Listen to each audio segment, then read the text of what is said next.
আসসালামু আলাইকুম ভাই brothers, it's me Rahat and another new vlog. So আজকে এখন আছে আমি কুষ্টিয়াতে, আর আজকে ঈদের আগে আমি কুষ্টিয়াতে আসছি। আর আজকে ব্লগটা শুরু করার কারণ হলো আমার কাজিদের বিয়ে। সো অনেক মজা হবে, এই জন্য আমি ব্লগটা করতেছি। আর কুষ্টিয়াতে আসার আগে দিয়ে ব্লগ করি নাই, তার কারণ হলো আমি শিখছিলাম, এর আগের ব্লগে তো দেখছো। সো এখন একটু সুস্থ, তাই ভাবলাম তোমাদের যত একটা নতুন ব্লগ তৈরি করি। সো একটু পরে আবির খেলা হবে, তারপরে সন্ধ্যায় হলুদ, দেন বিয়ে, তারপর কুষ্টিয়াতে অনেক জায়গায় ঘুরবো, তোমাদের দেখাবো, মজা করবো, তোমাদের দেখাবো। সো মিস করো না, ভিডিওটা পুরোটা দেখো। আর এখন একটু আমার কাজ আছে, কাজ করে আবার তোমাদের সাথে দেখা করতেছি। ওকে, টাটা।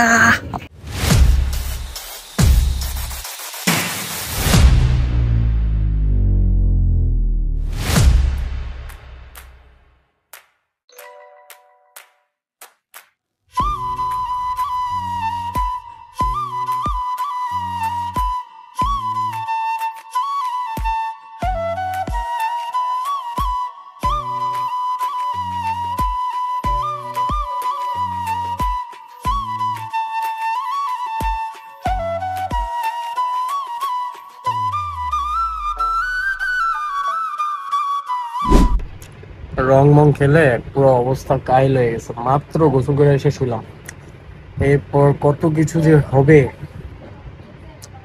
এই ব্লগে আপনারা আমাকে দেখতে পাবেন না, খালি মানুষ দেখতে পাবেন, নাচ গান দেখতে পাবেন, ঠিক আছে, রং তামাশা দেখতে পাবেন, কিন্তু আমাদের দেখতে পাবেন না। এনজয়, ওকে, এনজয়।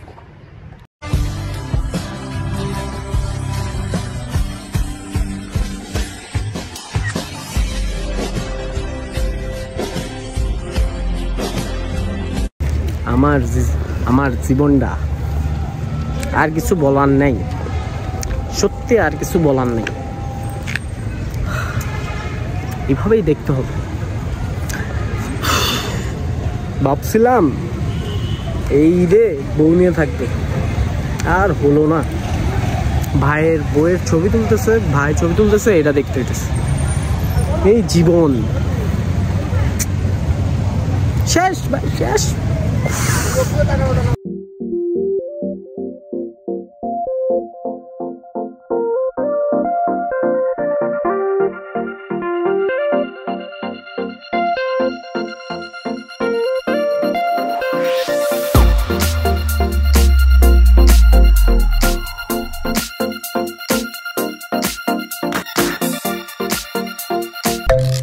Second day.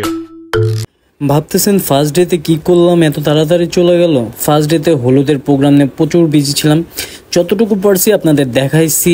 আর সেকেন্ড ডেতে সারাদিন বিয়ে বাড়িতে খাওয়া দাওয়া নিয়ে প্রচুর বিজি ছিলাম। দিন এত প্যারা নিয়ে ভাইয়া বললো যে চল চা খেয়ে আসি, একটু রিল্যাক্স লাগবে। তো আমিও আর মানা করলাম না, রাত 11টা বাজে সবাই মিলে চলে গেলাম চা খেতে। পাশে জলমল করে আমার কেলা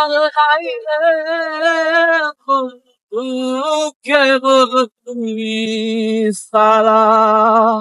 কেমন লাগলো ভাইয়ার গান? ভাইয়া কিন্তু অনেক সুন্দর গান গায়, আমি কিন্তু জানতাম না। ভাইয়া গান গাচ্ছিলাম, পিছের থেকে রেকর্ড করতেছিলাম, তো তোমাদেরও শোনাইলাম। সো জায়গাটার নাম হলো দিঘির পাড় ক্যাফে। এখানে সবাই চা খায়, এটা বড় একটা দিঘি, এখানে মাছ চাষ হয়, প্লাস এখানে চায়ের রেস্টুরেন্ট আছে, অনেক সুন্দর জায়গা। শুধু আমরা আসি নাই, ভাই ভাবি সবাই মিলে আসছি, বিকজ সবারই সারাদিন প্যারা গেছে। আর এখানে আড্ডা দিতে দিতে আমাদের সেকেন্ড ডেটা শেষ হয়ে যাবে। Third day. আজকে সকাল সকাল ঘুম থেকে উঠে ডাব খাইতে খুব মন চাইলো। নানুও ডাকলো যে সবাই আয় আমার বাসায় ডাব খাবো। আর এটা হচ্ছে আমার নানুর বাসা, আমরা কেউ নানুর বাসায় ছিলাম না, আমরা সবাই খালামনির বাসা ছিলাম। বিকজ নানুর বাসা থেকে খালামনির বাসায় এই 2 কদম দিলেই মানে এপার ওপার, বর্ডার পার, ঠিক আছে। তো চলে আসলাম নানুর বাসা।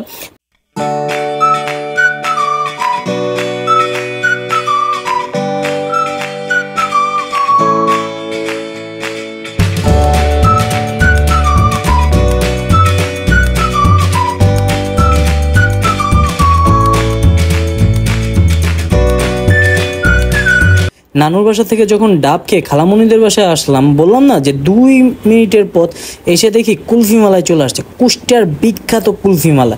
দেখেই তো লোভ সামলাইতে পারলাম না ভাই, আমি তিনটা খাইছি। ঠিক আছে, এত মজা, অনেক মজা। আর কলা পাতায় খাইতে এটা বেস্ট লাগে, বেস্ট। সারাদিন পর কেমন যেন একটু মনটা খারাপ লাগতেছিল, মানে কি যেন একটা মিস করতেছিলাম। তো সারাদিন পর এত মন খারাপের জন্য ভাবলাম খালামণিদের এই প্লেসটাতে এসে বসি, আর এই প্লেসটা আমার কাছে খুব ভালো লাগে। মনটা খারাপ কারণ কি জানেন? কারণ আপনারা সাবস্ক্রাইব, লাইক, কমেন্ট কোনো কিছু করেন না। কেন? আপনাদের জন্য কষ্ট করতেছি না? তাড়াতাড়ি আমাকে সাবস্ক্রাইব আর লাইক, কমেন্ট করে আমার মনটা ভালো করে দেন, তাহলেই তো হয়। আপনারা ভাবতেছেন ভয়েস ওভার দিয়ে কেন ভ্লগ করতেছি? বিয়েতে এত পরিমাণ বিজি ছিলাম, তাই ভাবলাম যে এই ভ্লগটা ভয়েস ওভার দিয়ে এই ভ্লগটা করে ফেলি। অ্যান্ড এইভাবে সারাদিন খাওয়া দাওয়া করে 3 নম্বর ডেটাও শেষ করে ফেললাম। 4th day. 4 নম্বর ডেতে ফ্যামিলি সহ কোথায় বের হলাম জানো? শ্মশানে। হ্যাঁ, তোমরা অবাক হইও না, তার কারণ হলো এখানে শ্মশানের কাছে অনেক সুন্দর একটা পার্ক হইছে। এই পার্কে সবাই বলতেছে যে শ্মশান পার্কে যাবে। সো আমিও কনফিউজ ছিলাম যে শ্মশান আবার পার্ক, এটা আবার কেমন টাইপের। এই সেই পার্ক, আসলে ব্যাপারটা হলো শ্মশানের পাশে পার্ক, শ্মশান পার্ক না। আমরা পুরাই কনফিউজড হয়ে গেছিলাম।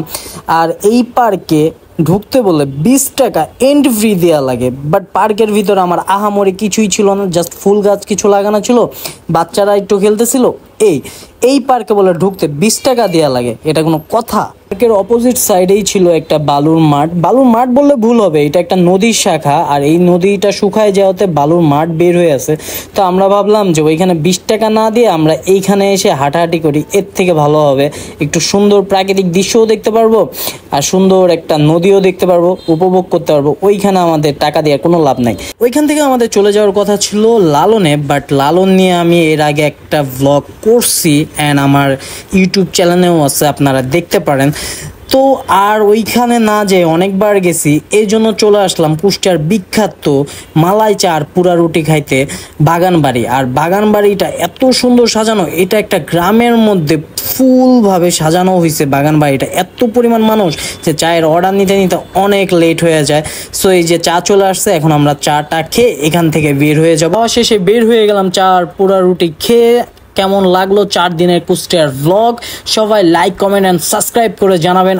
আর ব্লগটা এখানেই শেষ, কারণ আমি চলে আসবো ঢাকা। সো দেখা হবে নেক্সট কোনো ভ্লগে। যেখানে থাকেন ভালো থাকেন, সুস্থ থাকেন, আমার জন্য দোয়া করেন। আসসালামু আলাইকুম।